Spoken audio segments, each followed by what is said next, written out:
Hey everyone, I was hoping to get this message put together sooner, but things like this unfortunately take time to set up. I just want to say that the acts of war against Ukraine break my heart, and I know as a prior service member myself that my thoughts and prayers go out to everyone who's fighting the fight that they really shouldn't have to. That being said, we have been working behind the scenes with all of our podcasts and podcast partners to put a fund together in order to pay for any refugee housing and other needs that go alongside that, like food, water, and any clothing needs. Internally, many podcasts in the Hospitality FM network have voluntarily given up sponsorship money in order to donate to the cause and are working on a unified message in order to spread throughout all of our podcasts.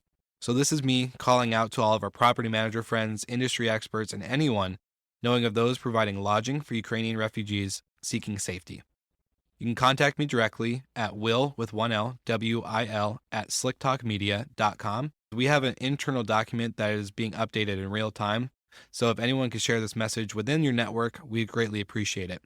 I'm also placing in the show notes a link to our GoFundMe and landing page for Rentals to Rescue. That's rentalstorescue.com, where we're putting funds together in order to, again, provide finances for any of these lodging and relocation needs.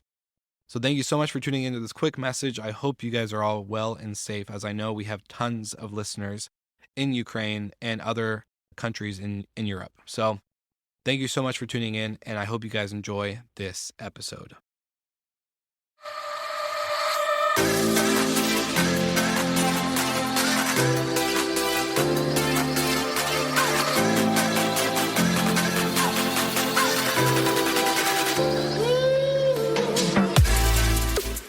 Running a short-term rental business is challenging and time-consuming.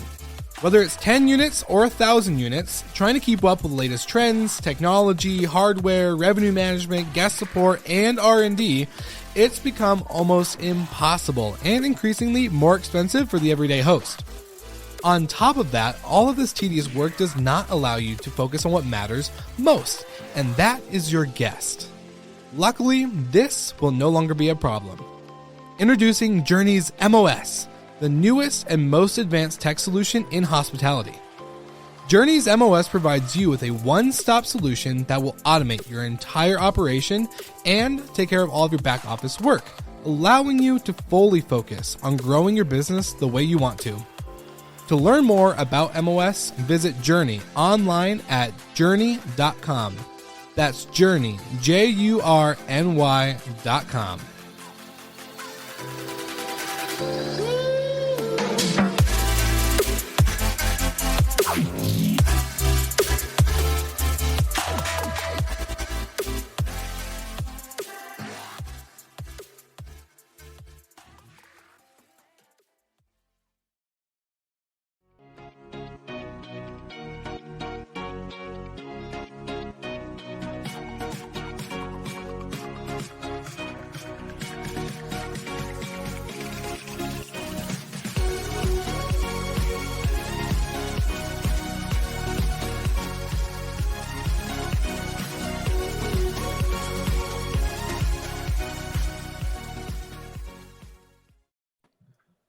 Good morning. Best day of the year on the first day of the year. Happy New Year. The first Monday of 2022. It's pretty crazy. Can't believe we made it. We're still, it really still sounds together. like The the band's future. still When it's together. like, if you really think of 2022, sounds so like the future, isn't it? Even though it's reality now. Yeah, We're here. I agree. We made it. Well, exciting times. We got to take a week off last week due to the holiday because we all need a little bit of time to relax. I definitely needed it and enjoyed it. Did you guys get to do anything fun for New Year's Eve? Anything exciting, or did you guys go to bed at 9 o'clock like I expect you guys probably did? It was closer to 10. Okay. Cool. How about you, Ross? You go to bed early? I wasn't you stay up late? no, I stayed awake, even though it was pretty tough. Around 9, I was like, Jesus, do I really have to stay up for all those hours? It was getting old. No, it was nice. I was in the Netherlands, even though they're in the Netherlands is lockdown. Still, I was with my parents and my sister. So it was good to see them again. We had fun. Yeah. And I think I think it was 1 o'clock, and I was like out. So didn't became so late. Maybe it's the age, but it was good to see them again. So it was good to be back in the Netherlands, even though that one was open.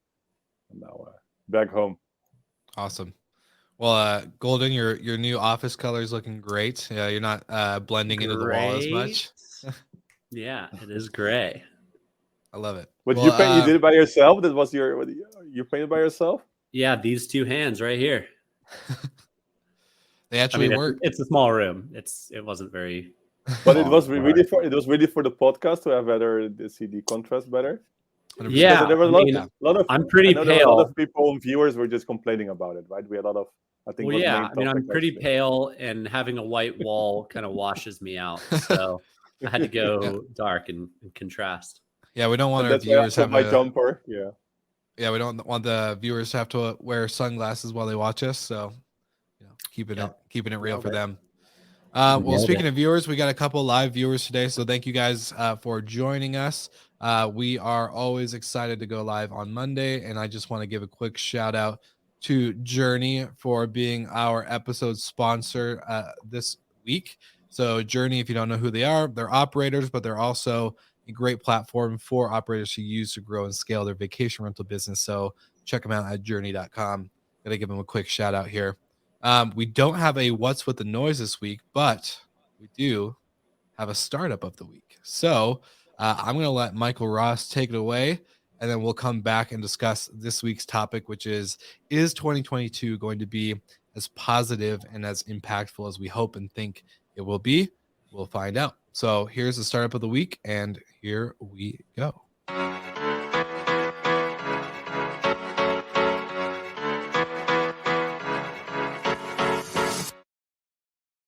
Yeah, it's not a new startup. They actually started around 3-4 years ago already. It's called Wheel the World. And actually, it's an online platform for people with disabilities. And actually, they can book accessible travel experience and tours and accommodation. So they raised, I think, $2.5 million. They get quite some grants as well. I saw that Meta gave a grant to them, and they get a few more. So actually, it's amazing that they're providing a service like this and make actually as a social startup, helping actually people with disabilities also to travel and finding great properties. So guys, congrats. Even though they started a bit more than a decent 5 years ago already, 4 years ago, I hope they're growing quicker. But I think they seem to do quite well. Everything looks pretty good. I had a look at their website, and yeah, guys, well done, and good luck in the future. Awesome. Did they raised any capital or anything recently, or were they just part of the Focusrite? No, they did. They joined the Plug and Play. They did some seed rounds, but actually the round where they get actually was they did some smaller rounds, in total $2.5 million divided over 9 rounds.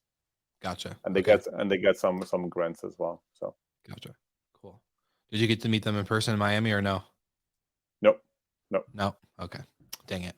Next time. Well, I actually like their initiative. That's why I want to get them actually as a startup of the week. Gotcha. I love that. Well, our startups of the week usually do really good after they get on the show. We give them a couple mentions, they take off, and they either sell their company for billions of dollars or have a really successful exit. So we're just doing our part.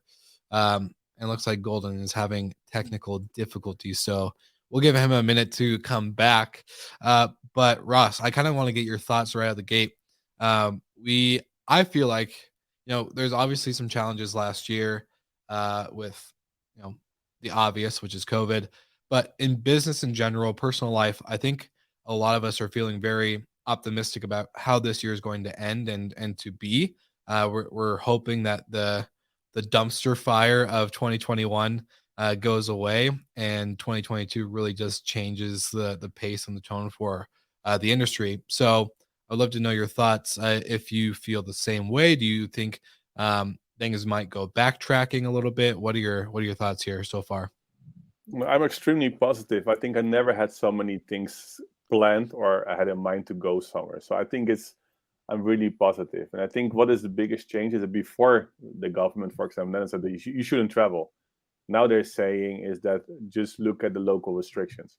So I think the whole approach is differently. The Netherlands is a lockdown, but they said that everything is not allowed in the Netherlands, but they say you can travel, but just make sure you just comply with the local regulations and restrictions. So I think but if things are locked down, what's the point in traveling, right? No, but the people want to. They said you can still travel to different places, right, to different countries. So this is something they're promoting.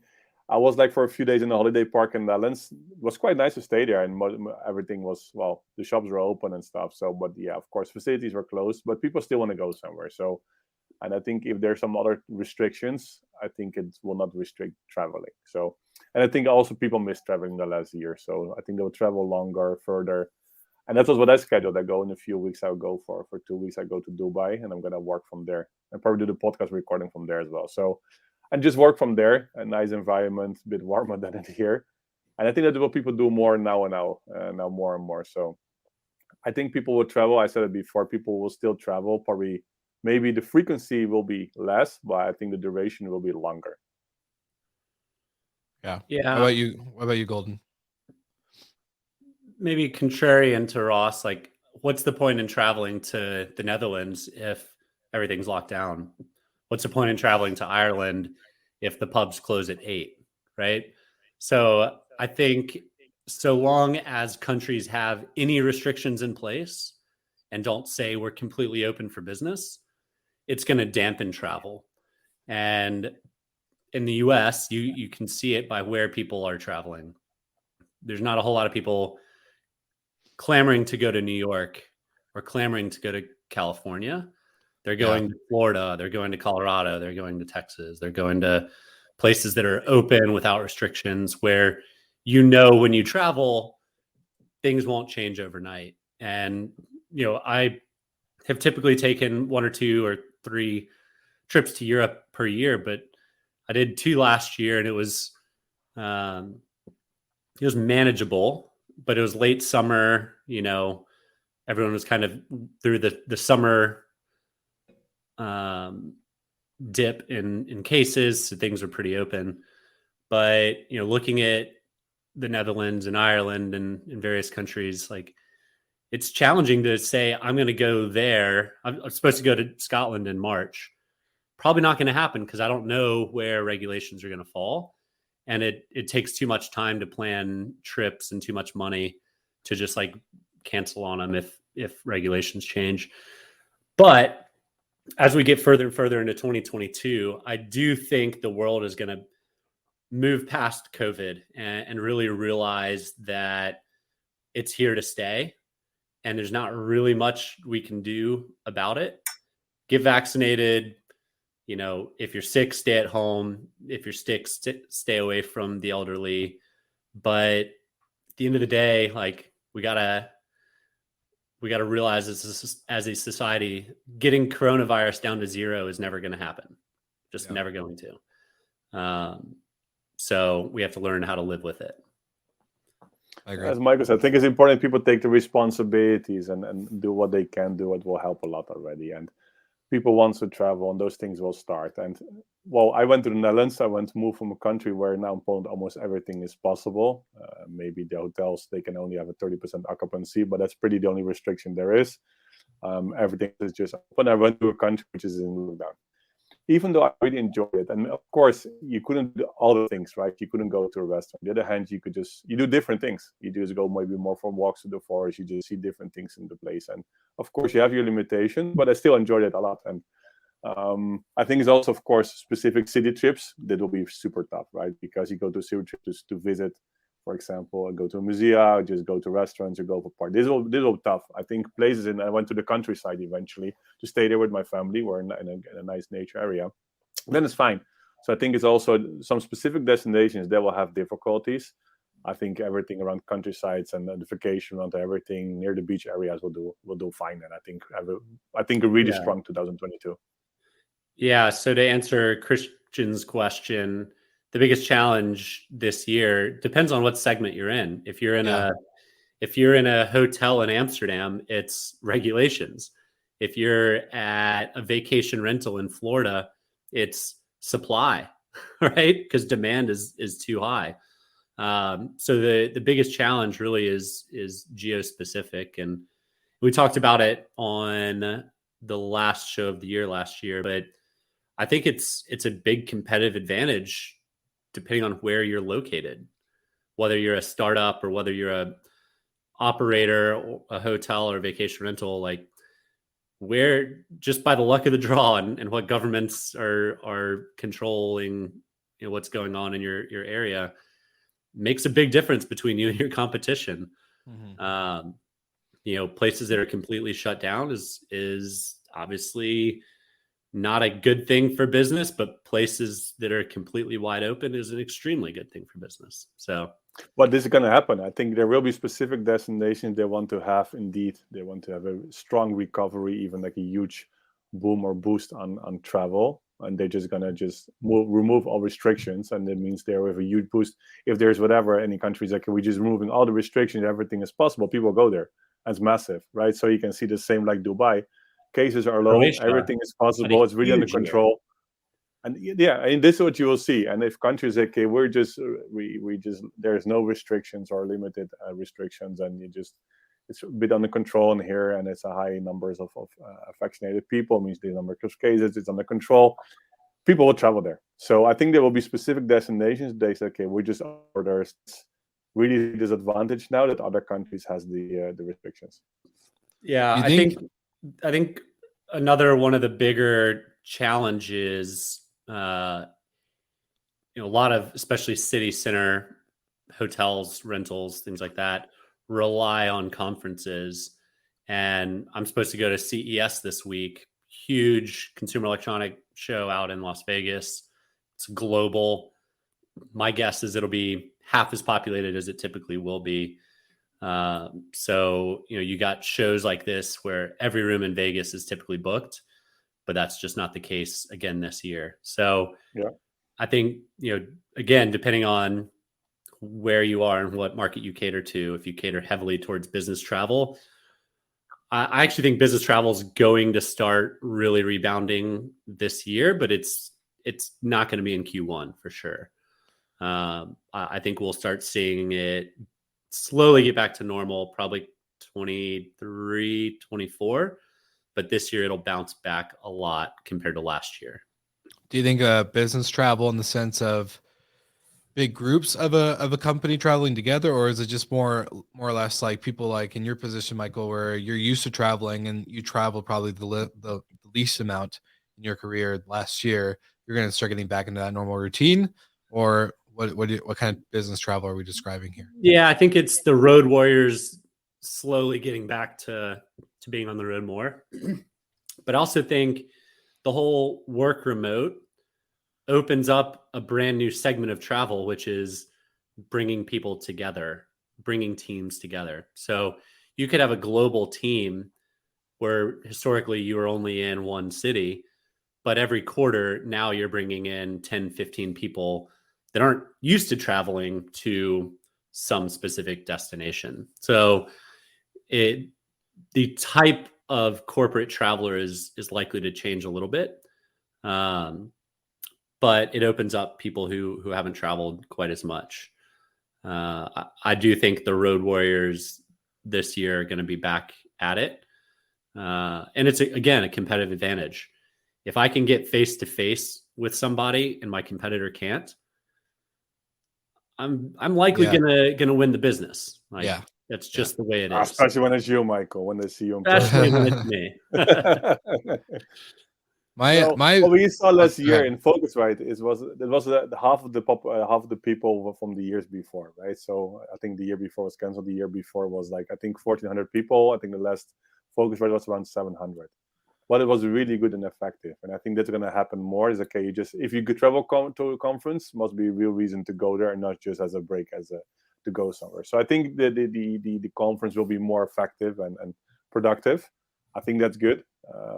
And I think what Michael said, the whole remote working will make a shift. But for example, by coincidence, I just mentioned I go to Dubai. There's actually, they asked me if I just spoke to a friend, like, it will be great, we have a small conference in here, can you speak there? So at the end you combine those things as well, which is super cool. So I would just do it. So you just have different kind of experiences. You go somewhere, a few people who live there who are just in the business, one of the distribution of Marriott.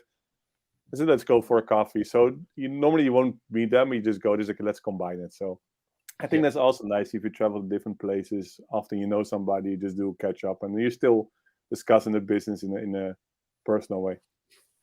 My answer to Christian's question what the biggest challenge I think 2022 will bring for travel companies or hospitality in general. I think it's going to be reaching their audience in a different and more unique way. I think we've been so inundated with webinars, and I'm guilty of this, LinkedIn posts and, podcasts. Like podcasts are great. And that's why we're obviously like one doing this podcast and doing HFM. But I think, so many people are getting used to, I would say, not to like, um, not call out anybody, but I was gonna Sit say, behind a desk.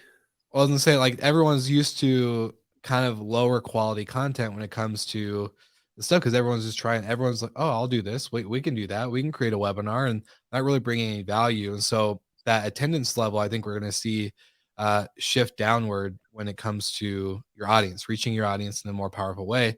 Um, I think it's time that companies like Marriott and Airbnb and Verbo and all these, either big OTAs or service providers, they're going to need to step up their game when it comes to really connecting with the people and getting that viewership to engage, not just view. So that's kind of my biggest challenge. I think we'll see for the next year coming up. So I think another what Christian's back to Christian's question, what can happen, which is bad for the market, which is a challenge, is that people just start booking a lot of hotels in different places because they don't know where to go. Right? It's okay, I would just book something. I'll book something in the US. I'll book something in Mexico. I'll book something in the UK. Whatever. I book different places. I can cancel them for free. No worries.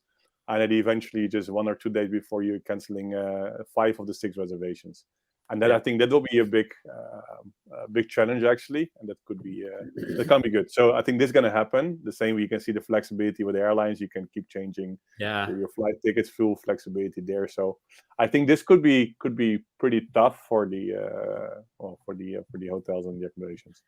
Yeah, when I flew home from Dublin last year, I went through Amsterdam, and the flight was full.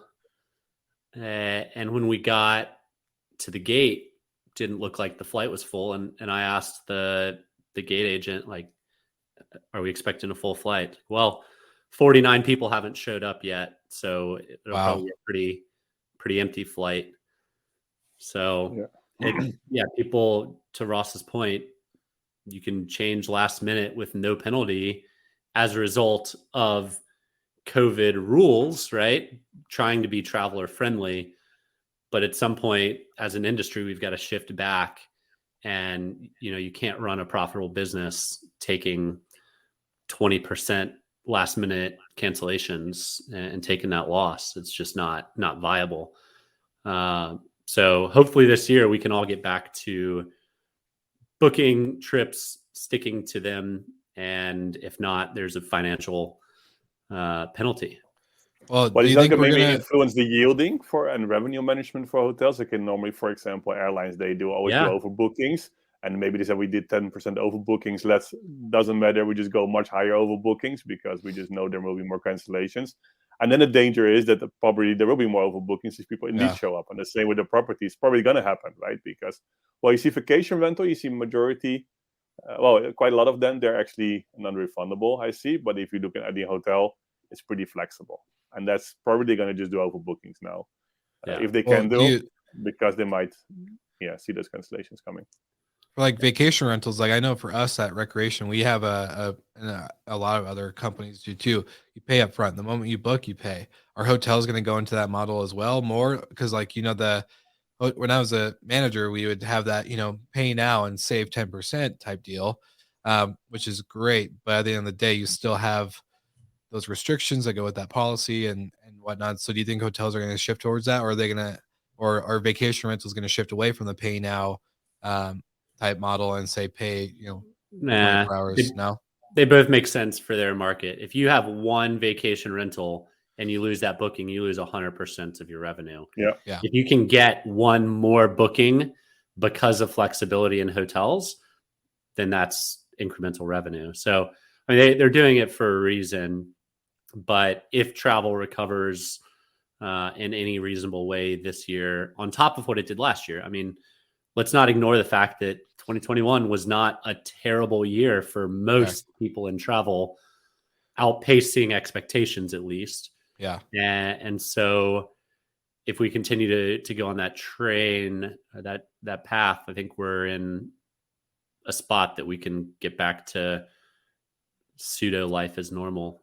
But we'll see. I think there's a lot of question marks still up in the air on, I've got a flight Wednesday to Las Vegas. I'm looking at how many flights have been canceled in America in the past 2 weeks. It's crazy. I don't know if I'm going to get out. And if I get out, it'd be worse to not even be able to get back. Right. So, it's a fear that people have when they're traveling now, and it probably deters people from traveling. I'm legitimately concerned that I'll get out there and then my flight home will be canceled, and then my wife will be mad at me because I'm stuck in Vegas for an extra 2 days. Right? In the weekend, so coincidence, right? I was say, I wish only if you had some gambling money you could pass the time with, right? So hey, gotta get some of that. Gotta go Uber for a few minutes. But to go back, you might see bigger difference when you say you pay direct to the hotels. Maybe it was a 10% discount when you pay directly and not refundable. Probably the discount's going to be higher now, right? So you maybe go 20 or 25% okay if you pay directly, and because they're expecting high cancellations. I'm pretty curious if the larger OTAs, and probably not, because if you see you making 5 bookings on the same date, right? There's a pretty big chance, just say 20%, that actually they're just going to stay in this property, and 80% you're going to cancel this property if you book on the same place. So I hope with this data, and maybe channel managers can play a role there when they also have some revenue toolings. Okay, actually, there's expectations actually for this date. Yes, you have actually we opening more inventory, more availability, because most likely you're going to be canceled. There's a bigger chance. There's a lot of data available because for the OTA should have with channel managers as well. But probably they won't do. And again, I don't hope it's going to happen, but for sure you see a lot of people they keep changing their travel plans.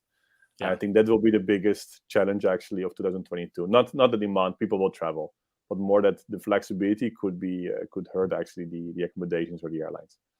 For sure. And that's why places like Croatia that have been pretty wide open are probably going to continue to be the top travel destinations, because people know if I book a trip to Croatia or to Florida, I'm going to be able to take that trip, and I'm going to be able to not eat in my hotel and drink a beer at 7:00 in my room because the pub is closed, right? Yeah. You're going on vacation. You're not traveling to a different place to be put in lockdown prison. So I think, there's places that I would love to go. Amsterdam is one of my favorite cities in the world. I used to go there quite a bit for work. Doesn't make sense to go to Amsterdam. So any business that's based in Amsterdam now no longer has travelers coming to visit them either. So it just makes it challenging depending on geographies. So I hope. But again, you see the impact, right? In the Netherlands, with restrictions, then restaurant, everything is closed there. Like, of course, they let the workforce go.